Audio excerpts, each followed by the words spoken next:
Welcome to Easton Book Festival. This is our 5th annual festival, and we are sponsored by Lafayette College and the Greater Easton Development Partnership and the Pennsylvania Association of Education of Young Children and Monarch Furniture, Kelly Nissan, and many other Easton sponsors. And we are thrilled to have East Coast native Jack Zipes here to talk about his 2023 publication, Buried Treasures, Power of Political Fairy Tales, which is a kind of an outgrowth of a larger project, the Oddly Modern Fairy Tales Project, which has been published over the last dozen years or so, about an hour east of us in Princeton, New Jersey. So even though Jack Zipes is in Minneapolis right now, we do have this regional association. And welcome, Jack Zipes. Thank you very much. Thank you, Andy. Now, Professor Zipes, you have been in your field, the field of fairy tales, which is, I think, a field that most people don't know even exists.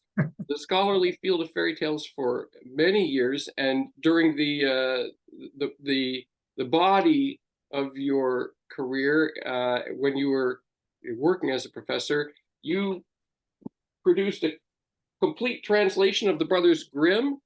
This edition, as you can see, is seen a little bit of action, and you coordinated, like I guess an orchestra conductor, the creation of the Oxford Companion to Fairy Tales.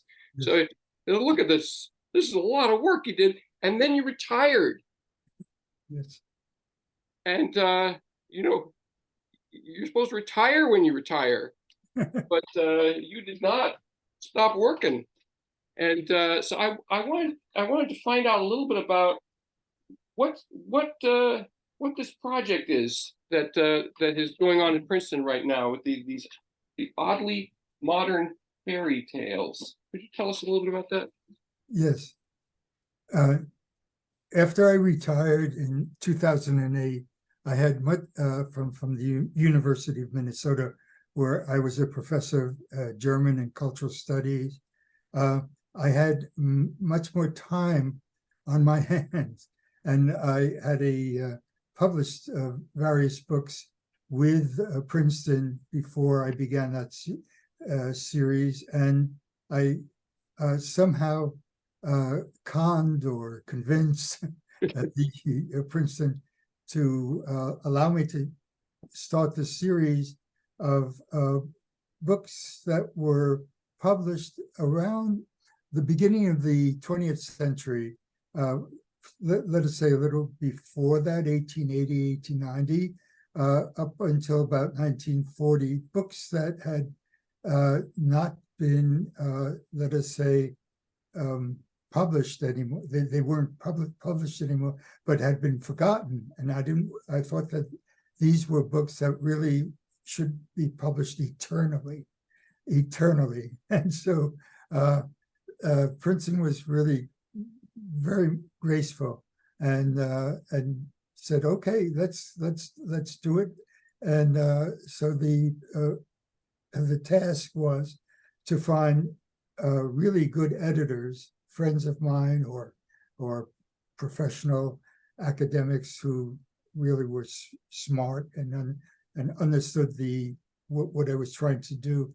And so I have some people like Marina Warner edited one of the books, some outstanding, I mean, I was the chief editor and looked after the entire series and edited some of the books myself, but for the most part, these were books edited by reliable academics, and it's just really fantastic. So you describe these books as lost, or they were out of print and no one was reading them, and so that's I think that's why you use this locution on this book, Buried Treasures. Could you explain what this book is? Pardon? Could you explain what this book is? Yes. Buried Treasures sort of is there are about 12 or 13 essays in there that I wrote either in other books, or they were new essays that dealt with exactly what the entire project was about. And these were not, say, collections of the tales themselves, but of essays written about the neglect of these authors who were really brilliant and contributed to, let us say, a progressive democratic way of looking at the world. And it also, I think, brings out, or I try to bring out, the political side, the political elements in these tales.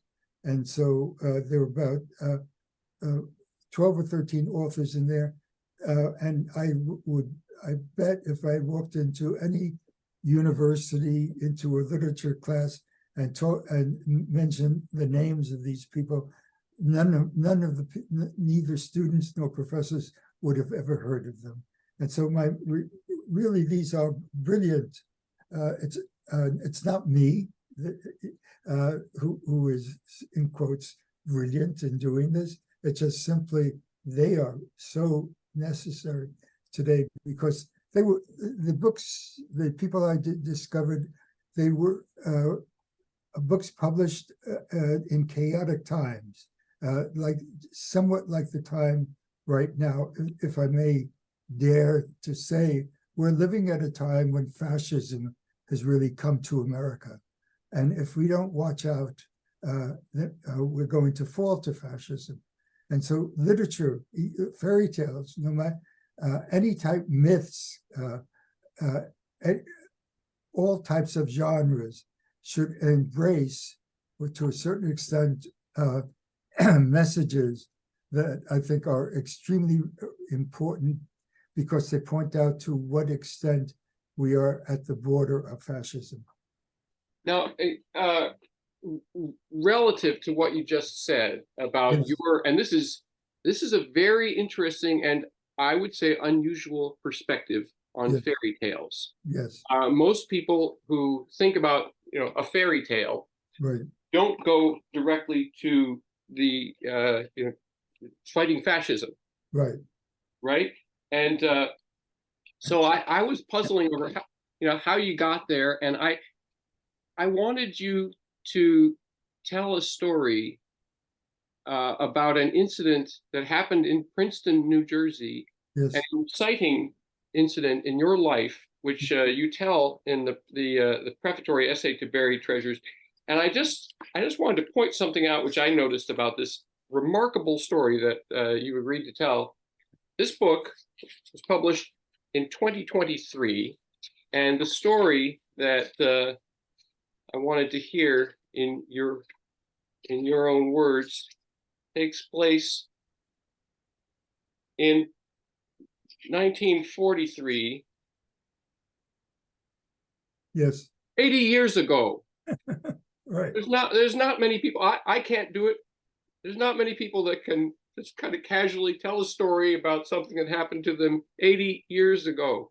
So I would like to hear this story about what happened to you, which sent you off in this particular direction about fairy tales. Yes. Well, I had I think it was around 1943 or 44, a grandmother who was living in Princeton, New Jersey. And my mother, her daughter, always liked to visit her whenever she could.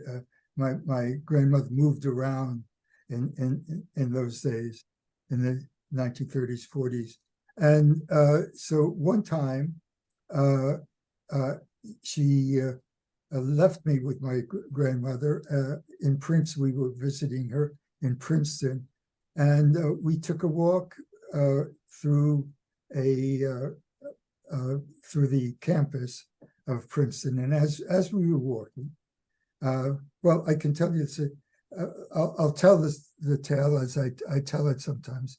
So one day, my grandmother took me through the campus of Princeton, and as we were walking, she spotted Einstein, who was smoking a pipe and walking along. He was teaching at Princeton during those days. And she called out, "Oh, Mr. Einstein, Mr. Einstein, stop, stop."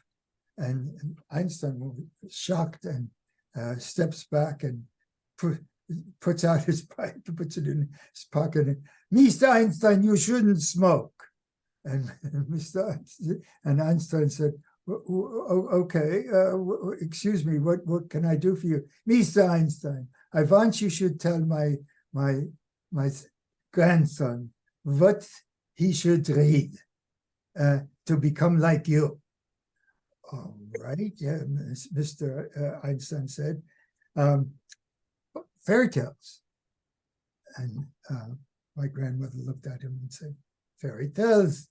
What else should he read so he should become famous and brilliant like you?" "Well, other fairy tales, as many fairy tales as he can." And he took out his pipe and began walking along the campus to his home. And then my grandmother grabbed hold of me and said, Jakey, you heard what the great man said. Read fairy tales."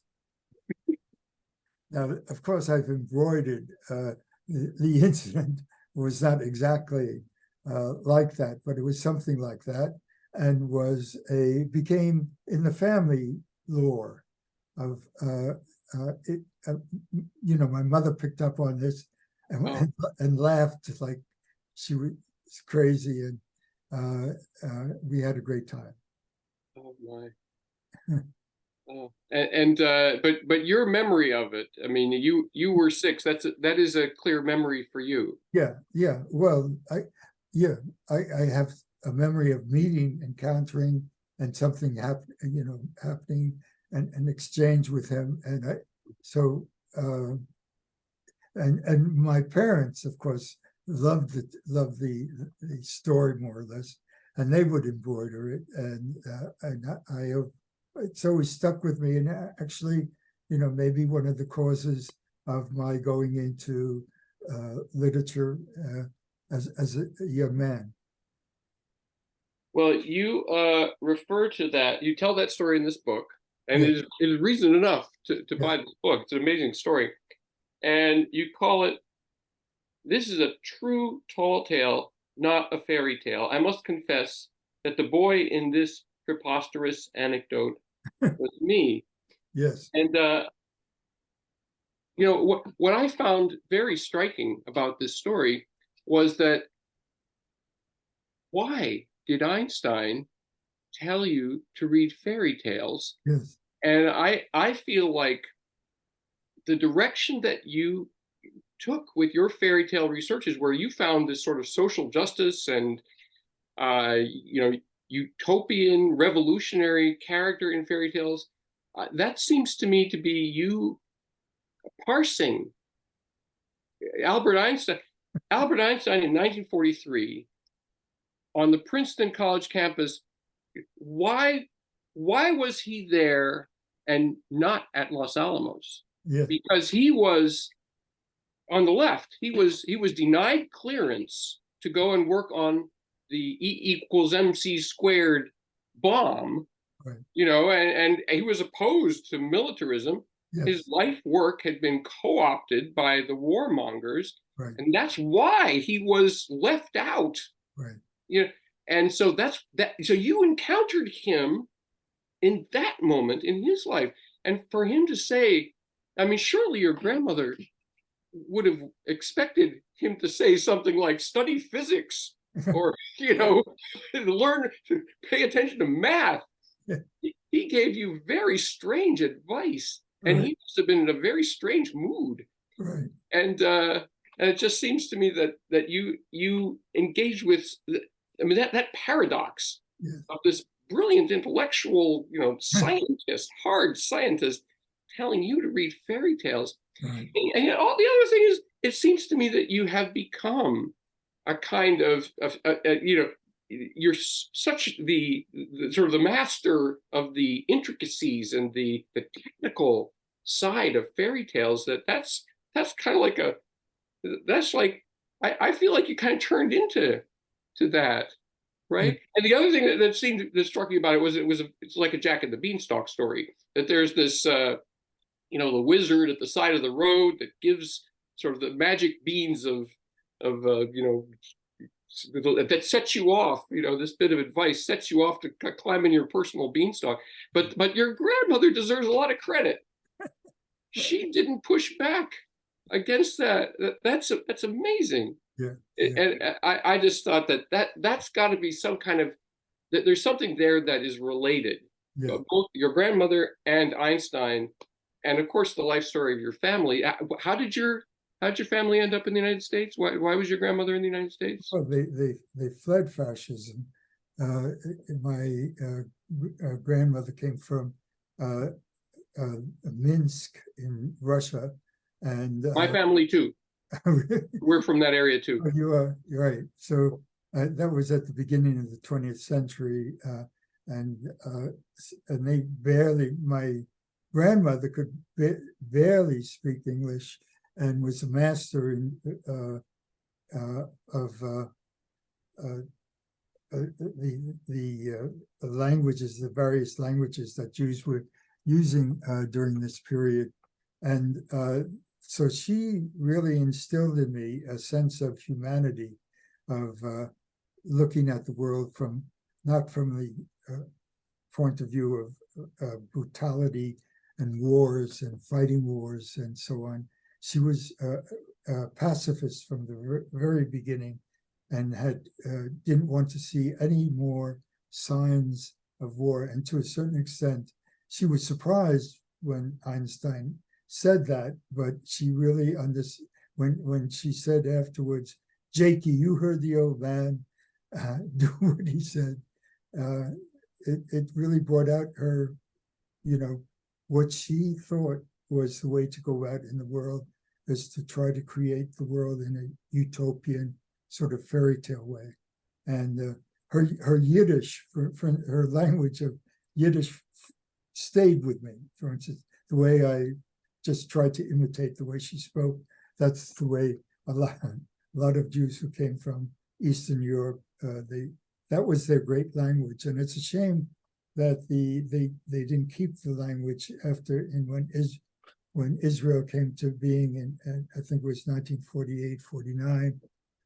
There was a vote as to whether they were going to use Hebrew or Yiddish, and unfortunately, Hebrew won, because I think Yiddish is a wonderful language.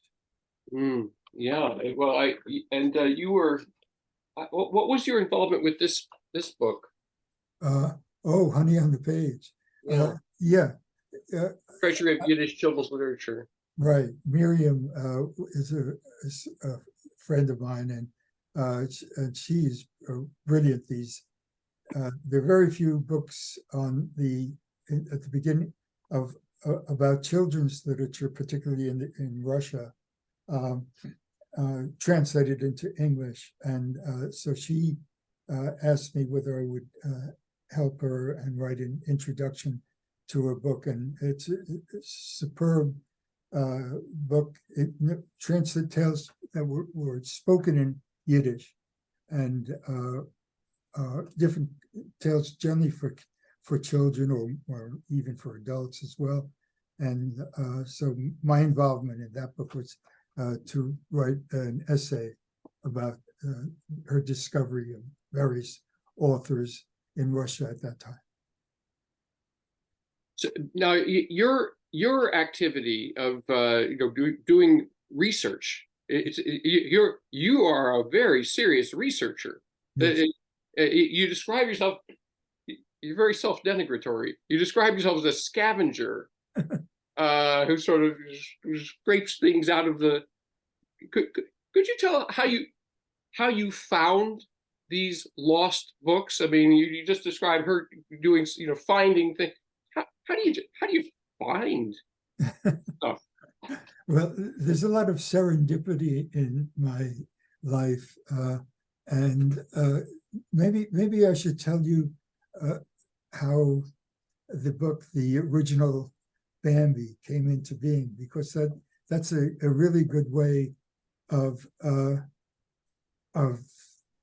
sort of talking about my mode of research. I must say that first of all, that I go into, whenever I'm in a new city or city I've never been in, I generally head for bookstores, and I love to snoop around for books I've never read or should be read, and or have make a contribution to American culture. And I've done that almost for 60 or 70 years. I'm 86 right now. And so I've a long time of doing, of bumping into books and excavating them. And I think the most recent incident will demonstrate to what extent how I go about doing research, aside from using libraries that are very important to me. I have experiences that are unique. About I think it was in 2019, and I went to the MLA, the Modern Language Association meeting. Are you aware of that? What that is? Yeah, it's a huge meeting, and generally takes place right after Christmas every year, and about 20 or 30,000 academics and booksellers and illustrators and so on meet in a city for about a week, and there are meetings that are held on different subjects, different genres, and so on, different languages, and a lot of the publishers attend and have booths at this meeting. And so I went joyously, as I do, because I go mainly to meet friends nowadays, sometimes to talk to editors about books that I'm doing. And I'm walking down an aisle, and a friend of mine says, "Hey, Jack, come on over here." And so I went to talk to him and schmooze a bit. And he said, "Look, we're thinking of doing Bambi, a publication of Bambi. It's going to be 100 years old, and we have free. There's no copyright." And I said, "Bambi? It's ridiculous. You want me to do something? Forget it."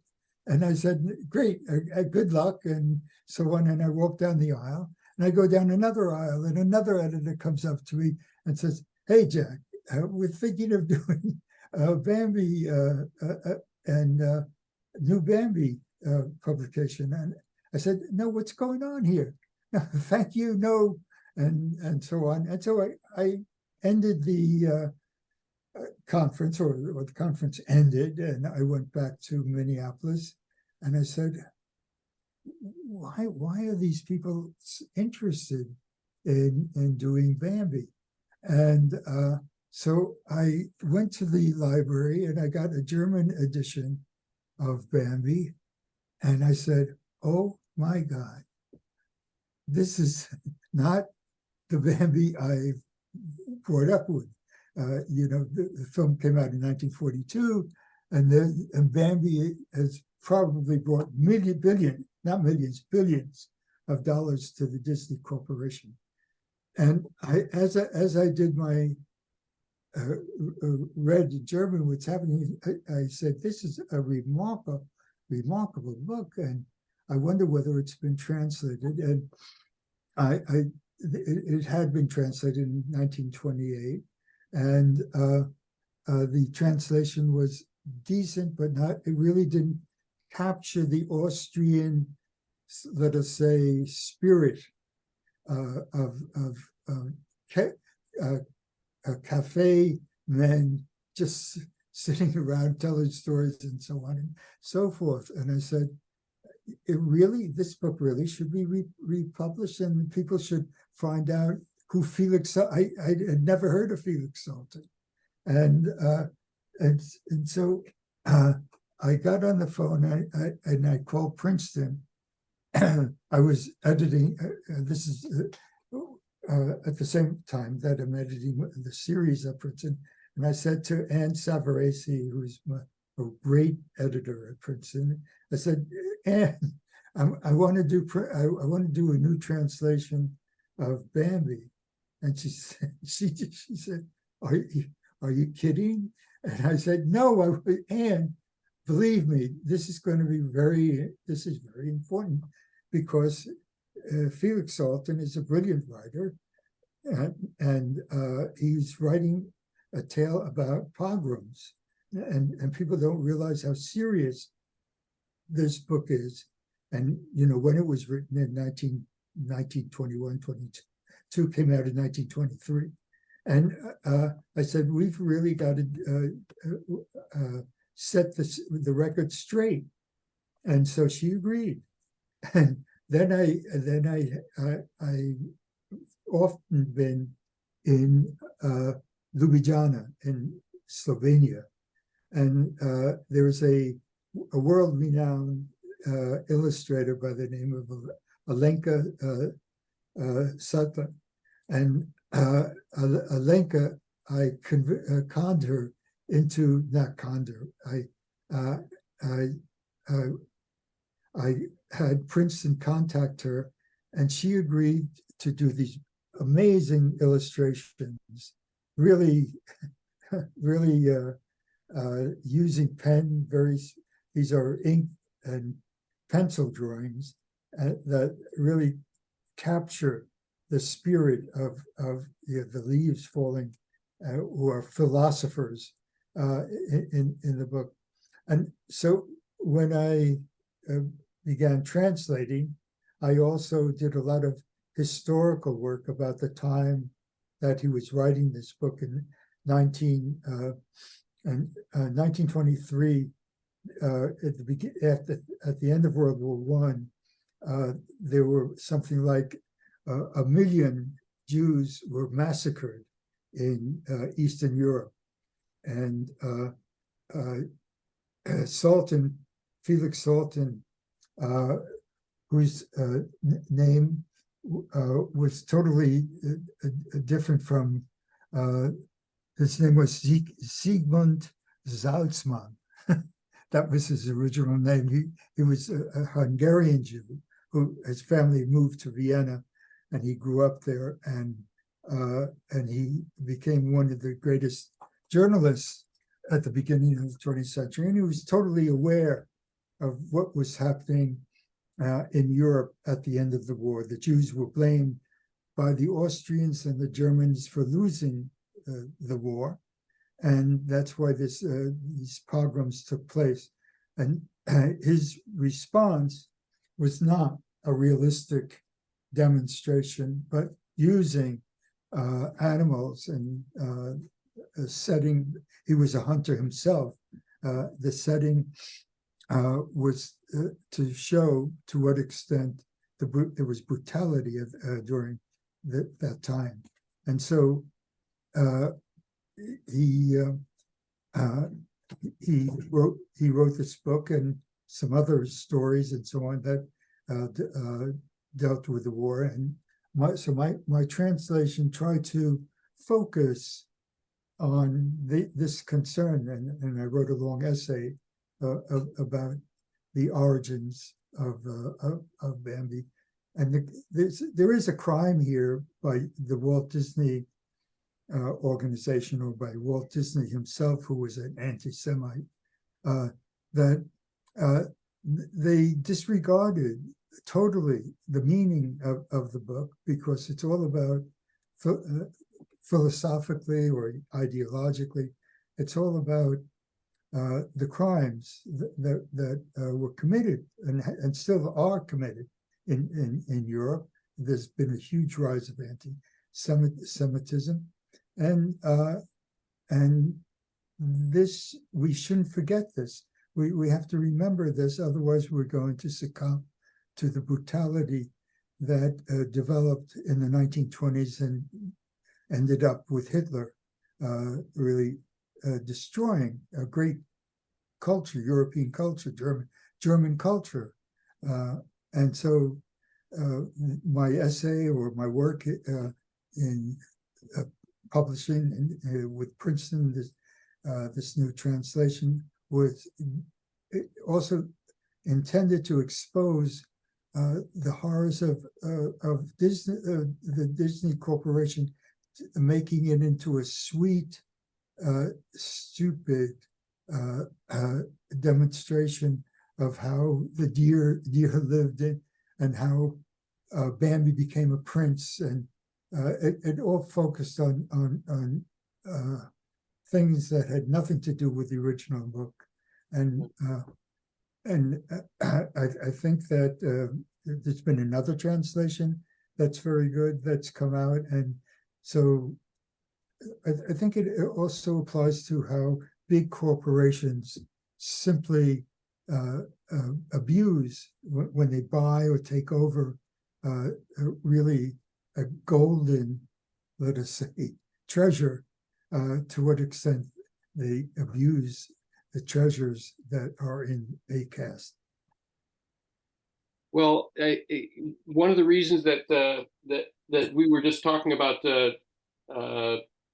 Bambi was that I had asked you about how you discover these kinds of things. Yes. And so there were a lot of fairy tales Yes. that were written, literary fairy tales that were written in the the teens, 20s in Europe. And it occurred to me that one of the reasons that maybe Einstein would have said to you, read fairy tales, was that he had read fairy tales as an adult in newspapers and in magazines, and they were sort of a common way of engaging with these sorts of social and political topics in Europe in the first part of the 20th century. That this was actually this was something that was utilized as a means of discourse, yes, and a means of activism, right, so there was a whole stream of fairy tale activity, yes, which we're sort of what you're referring to about the way that fairy tales operate inside of the United States right now. And of course, Disney has become the defining purveyor of mass culture fairy tale material. right. And I think that what you describe about what Disney did to Bambi, Disney has done to all fairy tales. Yes, and true. Disney has done to the entire genre of fairy tales. And that is maybe the reason that if you say to somebody right now, fairy tale, Right, that for many people, the first thing that comes to mind is Disney. right, So there's a direct connection, and that it's not only did they co-opt the social, political messaging inside of Bambi, right, but inside of lots of other fairy tales as well. Although there is, and this is something that I know you specialize in, there is the reactionary material that just as well can be inside of a fairy tale. And you published a book in the early 80s called The Trials and Tribulations of Little Red Riding Hood, where could you tell about that book? Because that's again, it's much earlier in your career, yes, but it sort of exemplifies, I think, that you've been kind of hacking at this material, this issue for a long time. yes, yeah. No, it's. I think Europeans more than Americans, although Americans too, Americans have been much more, let's say, influenced by the what I call putrid tales that Disney has developed and published. There's a hidden language, and fairy tales are specifically used by writers, by most writers, to metaphorically portray what is going on in the world in a manner that really exposes the type of brutality that exists in this world. And so the writers of fairy tales always have a political edge to the tales that they tell. They use this language to a certain extent as slave languages, that slaves passed among themselves to expose the brutality of the ruling forces. And if you look at most fairy tales, they don't. The happy end is not really all that great, but it is the beginning. It's the beginning because they've overcome, generally speaking, overcome many difficulties that are indescribable, but are described by these writers, because writers and illustrators as well. And so it's not by chance that this genre, what we call fairy tales, and it's very difficult to sort of define what a genuine, in quotes, genuine fairy tale is. There's no such thing, of course, but we believe that there is a model that enables us to say there is this genre of the fairy tale. So this genre has been extremely important for, it's like a lifeline that is thrown to people so that they will be able to grab hold of it and look at the world in a different way. Look at the world in a way that exposes the contradictions that we all experience in our lives. And it continues up through today. I mean, there are a lot of, particularly women now, in the past 20 or 30 years, have Angela Carter is a brilliant British writer. Angela Carter. Yeah, Angela Carter is a friend of mine.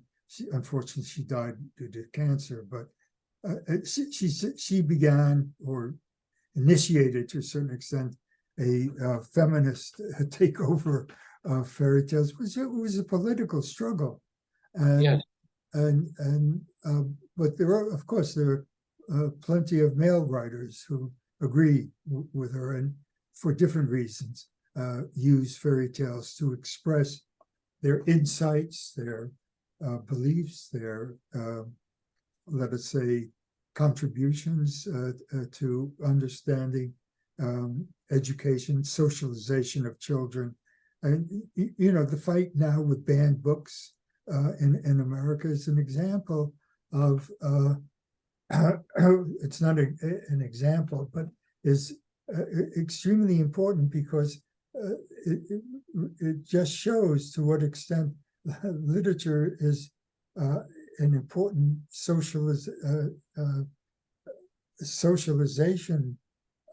that affects every family in the world.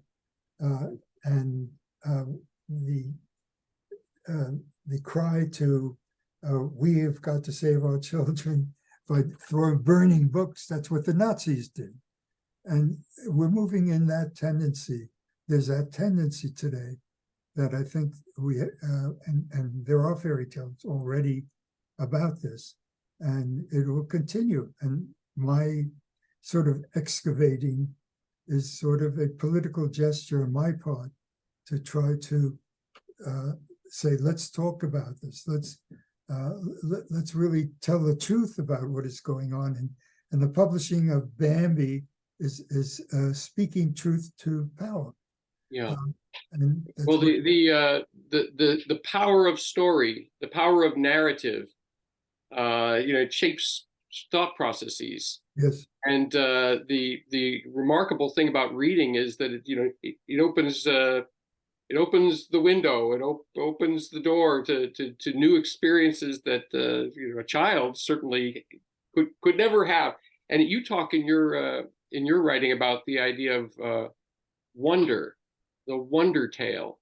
Right. But I really wanted to take you back to the Trials and Tribulations of Little Red Riding Hood. Yes. Because this is a book that you did 40 years ago, where you assembled, I think, 35 different versions of Little Red Riding Hood. Right.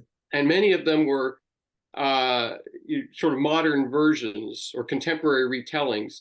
Yes. And you really you compared these different versions to each other in order to do what you just said, essentially to elucidate the underlying message of the older versions, which I think you say that it's basically that a woman is responsible for her own rape. Yes, that's right. That's the message of the original Little Red Riding Hoods, is that, Exactly. if that it's your, you brought it on yourself, kid. Yes, And that there were then these other versions that were written over the years, right, especially in the 20th century, that right. sort of turned the message on its head. And uh, and I think that what you're doing with this oddly modern fairy tale thing is kind of is extension of that, in the sense that you really are trying to keep this sort of flame lit. And I mentioned to you before we started that at Book and Puppet Company, which my wife and I run in Easton, Pennsylvania, we have a puppet show where we do send ups of fairy tales as puppet shows. Yes. And my wife, Rebecca Migdal, improvises alternative versions of fairy tales and myths and fables, Mm. and we mash them up, and it's all about uh, switching the message, and undercutting the assumption. And so I think this tradition, the sort of the fractured fairy tale, I think it's alive and well. Yes, Uh, but but it's interesting that, again, your slant on it is is quite political. yes. And I wanted to ask you about a particular a person who I think has had a lot of influence on you. It's the and you write about him in here, Ernst Bloch. Yes, Tell me how you encountered Ernst Bloch. Who's Ernst Bloch? yes. Ernst Bloch is a great German philosopher uh, who was considered one of the most brilliant philosophers ever to come out of Germany. He was a German Jew, and born in at the beginning of the or end of the 19th century, beginning of the 20th century. I forget the exact dates. And he eventually he began as a journalist.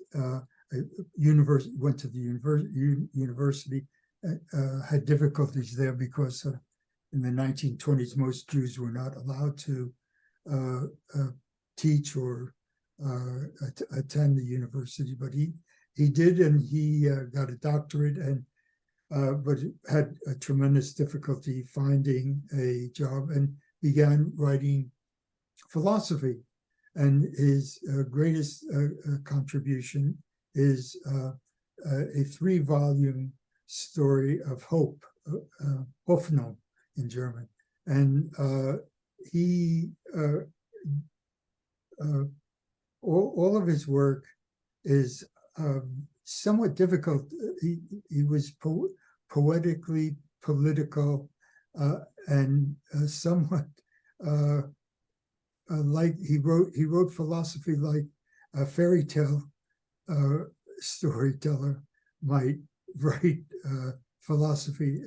You have to think a great deal about what is going on in his various books. That he wrote many books, and I fell in love with him in the 1970s, 1980s, and translated a couple of his books. And actually, I would say he's now was one of the prime influences on my own thinking about politics and philosophy and literature and so on. And hope is the sort of at the base of everything that he wrote, and to a certain extent at the base of my own thinking, that if we don't have hope, we will die. And we all need hope to a certain extent, and that hope could come in many different forms. And hope in the darkness. Yes. Notably, these are Bloch and all in difficult times, Yes, to right, retain hope, to conjure up hope. That it's not so easy. Despair. right, Despair seems like it kind of invites you in, right? Where's what's this with the hope? right. How do you do it? Yeah, well, you have to really understand, as I say, this hidden language in all of literature. There's this a hidden language, and you have to dig it out. You have to find it. And in going back to Little Red Riding Hood, I wrote that book because I have a second career, and where I don't teach at the university, where over the years I've been a storyteller in public schools. And I'll get to that in a second, but getting back to this whole notion of hope and Little Red Riding Hood, in that period, I said, why are there so many different versions that are different from Charles Perrault and the Brothers Grimm? And I realized that we were reading it wrongly, that this is a story about rape, about a little girl who goes into the forest and who's dumb and tells the wolf, where grandma lives. He goes, eats her. She goes, knocks on the door. He eats her, and that's it. That was the original story. And I said, my God, it's changed over the years, up to the 1960s, I guess. I wrote that book around that time, and I realized that these changes, we have to look at literature in a social historical context. We have to understand why have changes occurred, and of course I realized that it's because we've become much more aware of the fact that it is a tale of rape, and that a lot of the endings now end with the wolf being eaten or the wolf being compromised and so on and so forth. And so that's one of the great motives in my work, is to find out why and how certain tales undergo or stick with us like memes. They stick in our brains sometimes like memes, so that whenever I go into a schoolroom and talk with children and so on, I immediately ask them, have you ever heard of Little Red Riding Hood? All the hands go up. They don't know a thing about Little Red Riding Hood, because they haven't been educated to think critically and to look critically at literature and to find out, what a tale is saying. So during a period in living in Europe in the 1960s and 70s, I came across Gianni Rodari, a great Italian writer who's dead now, unfortunately, and his work has had a profound influence on me, because I began going actively into schools and developing my own program called Neighborhood Bridges in Minneapolis. When I wound up, I began going into schools in Milwaukee, where I was teaching, in New York City, in Florida, and so on. Wherever I went, I would go in and try to learn from the students, from the kids, by taking these tales and investigating how they were going to use them or how they could use them.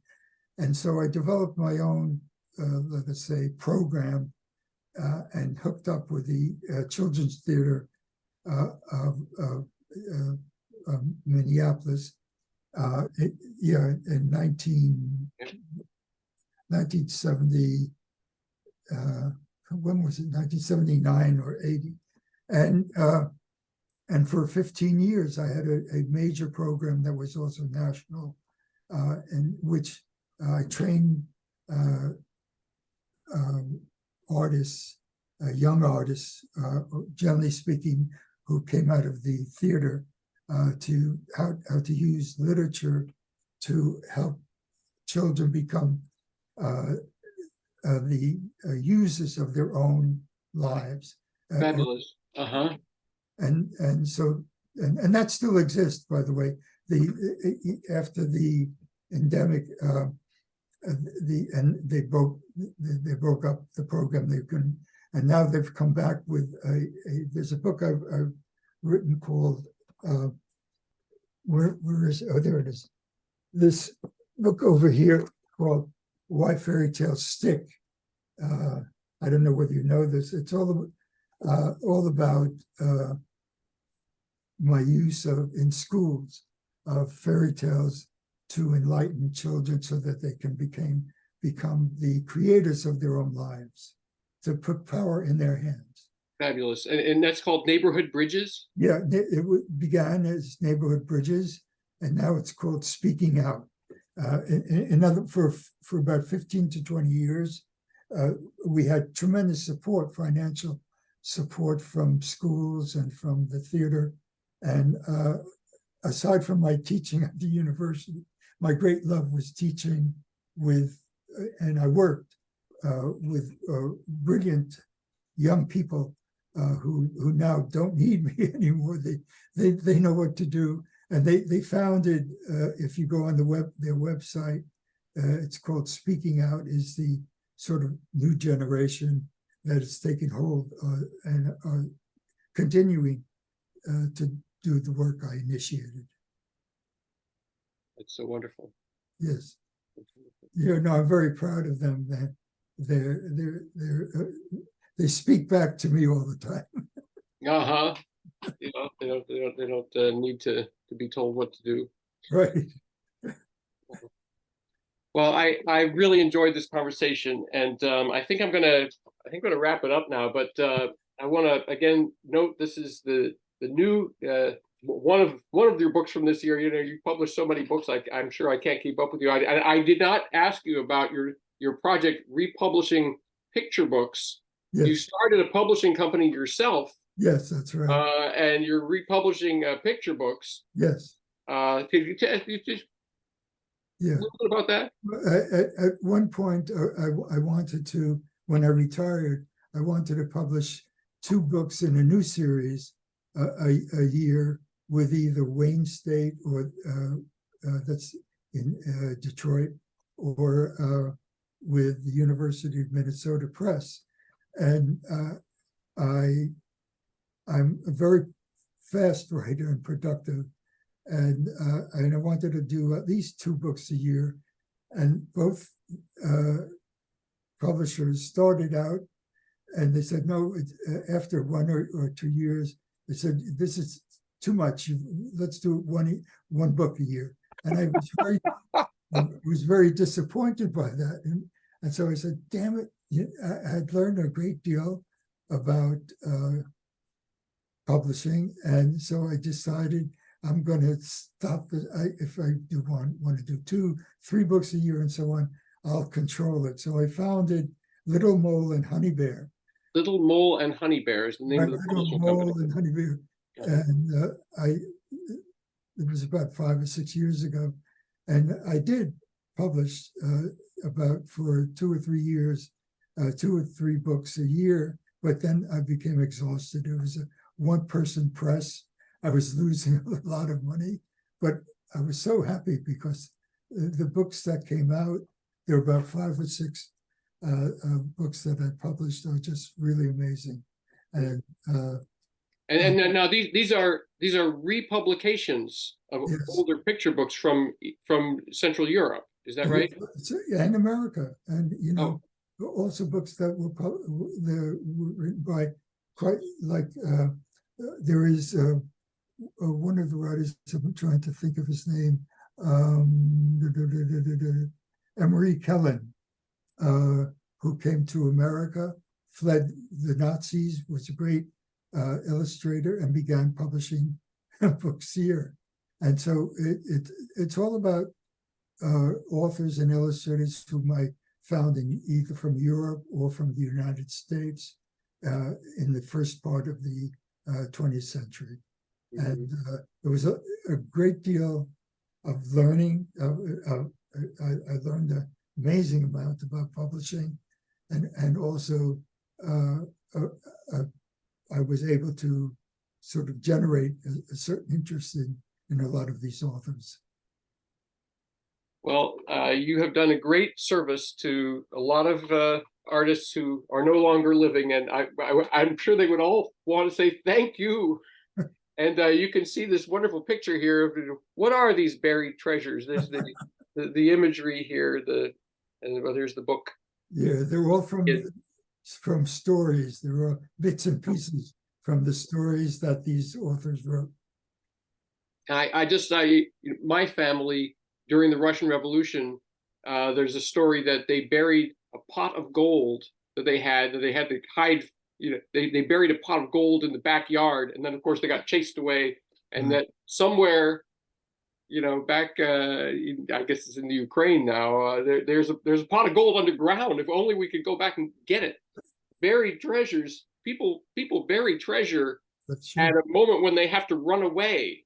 Yes. And they have to leave it behind, and so they bury it because they plan to come back. Yes. And I very frequently, if someone buries some treasure, they don't get a chance to come back. Right. You have been digging this up, so head to your local bookstore and buy some oddly modern fairy tales, or buy a copy of Buried Treasures, or you can go to bookshop.org or Book and Puppet. I won't mention any place else you can get it online. And I just want to thank Jack Zipes for coming and the Easton Book Festival and sharing his tales of his work and his commitment.